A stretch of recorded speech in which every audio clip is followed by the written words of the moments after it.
Je suis en train de faire une petite randonnée pour me dégourdir les jambes et je voulais en profiter pour te partager une leçon que j'ai apprise depuis le début de mon parcours. Ce matin, je me suis réveillé et j'ai regardé les statistiques sur YouTube et j'ai vu qu'on avait dépassé le nombre de 70 000 abonnés et les plus de 10 millions de vues cumulées sur mes vidéos.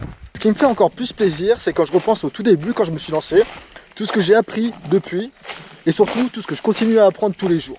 Donc je vais te partager une leçon que tu vas pouvoir appliquer à ta propre vie et qui, j'espère, pourra être utile à certains d'entre vous. Si tu as envie de faire quelque chose, fais-le et n'attends pas d'avoir la validation des autres. J'ai vite compris que dans la vie, de manière générale, plus tu te lances dans des projets et plus tu sors des sentiers battus, alors plus tu vas t'exposer aux avis des gens. Et j'ai vite compris aussi que les gens adoraient donner leurs avis, alors qu'au final, on n'y connaît souvent pas grand-chose. Et moi, le premier, je me surprends parfois à donner mon avis sur des sujets que je ne maîtrise absolument pas. Donc il y a beaucoup trop de gens qui parlent et il y a beaucoup trop peu de gens qui font les choses. Tout ça pour te dire que quel que soit le projet dans lequel tu vas te lancer, tu vas forcément rencontrer des obstacles et tu vas forcément rencontrer des gens qui vont te critiquer et qui vont essayer de te freiner. D'où l'importance de faire quelque chose pour toi. Je sais que ça peut paraître rassurant d'avoir la validation d'autres personnes, mais au long terme, c'est surtout contre-productif.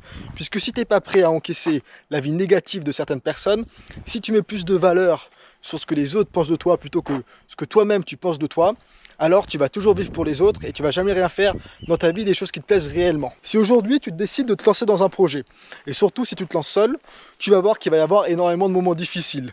Beaucoup de remises en question, beaucoup de moments de solitude.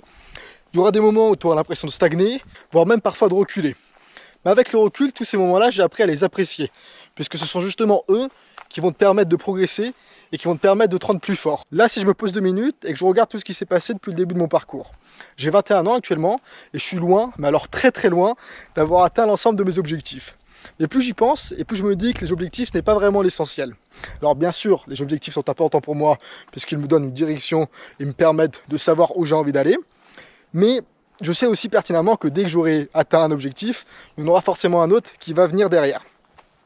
Et c'est pour ça que pour moi, le plus important, c'est surtout de faire des choses qui me font vibrer, à titre personnel, et aussi de partager ma vie avec des personnes qui me font vibrer. Aujourd'hui, j'ai 21 ans, je suis encore jeune, je suis très loin d'avoir atteint mes objectifs, mais quand je repense à tout ce que j'ai vécu depuis le début de mon parcours, il n'y a pas une seule seconde où je regrette être sorti des sentiers battus ou ne pas avoir attendu la validation de quelqu'un pour faire quelque chose. Il y a quelque chose qui a tendance à m'énerver en France, c'est qu'une bonne partie de la société, et notamment notre système éducatif, nous pousse à rester dans un schéma qui est assez limité à mon sens. C'est-à-dire qu'on fait des études pour apprendre un métier, et ensuite l'idée c'est de pratiquer ce métier jusqu'à la fin de notre vie. Le problème dans tout ça, c'est que les 3 quarts du temps, on se rend compte si un métier nous plaît, seulement lorsqu'on fera réellement ce métier-là. Et donc ça devrait être à mon sens beaucoup plus simple, beaucoup plus facile de changer de métier et de se réorienter lorsqu'on en a le souhait. Ceci étant dit, on en a la possibilité. Encore une fois, il n'y a rien qui est figé dans la vie. Pour prendre mon exemple, si demain j'ai envie d'arrêter complètement ma chaîne YouTube et de me lancer dans d'autres projets qui me tiennent à cœur, alors j'en ai la possibilité. Si aujourd'hui tu fais des études ou tu fais un métier qui ne te plaît pas, ou que ta situation de vie ne te plaît pas, alors tu peux du jour au lendemain mettre en pratique des choses qui vont te permettre de changer ta situation actuelle. Je te l'accorde, ce sera très difficile de sortir des sentiers battus. Il va falloir prendre des décisions qui ne seront pas évidentes, qui auront des répercussions. Mais je pense qu'au final, c'est encore plus difficile de vivre toute ta vie, une vie que tu ne diriges pas toi-même complètement et qui est beaucoup influencée par la validation des autres. Voilà ce que je voulais partager avec vous aujourd'hui. Ceci étant dit, même si ça n'a clairement pas changé ma vie de me réveiller ce matin en ayant dépassé les 70 000 abonnés et les 10 millions de vues cumulées, je reste ravi de voir qu'il y a de plus en plus de personnes qui s'intéressent au domaine que l'on traite sur cette chaîne, à savoir d'ailleurs pour ceux d'entre vous qui nous rejoignent, on parle notamment d'un côté de travail du bois, de bricolage, et de l'autre côté de tous les domaines qui touchent au trekking en autonomie et à la randonnée. Et je suis encore plus heureux de voir, en lisant certains de vos messages, que mes vidéos ont pu apporter de la valeur à certains d'entre vous. Puisque, je vous le rappelle, je mets un poids d'honneur sur le point suivant, je ne suis pas là pour vous divertir. Il y a beaucoup de monde qui font ça beaucoup mieux que moi que sur YouTube.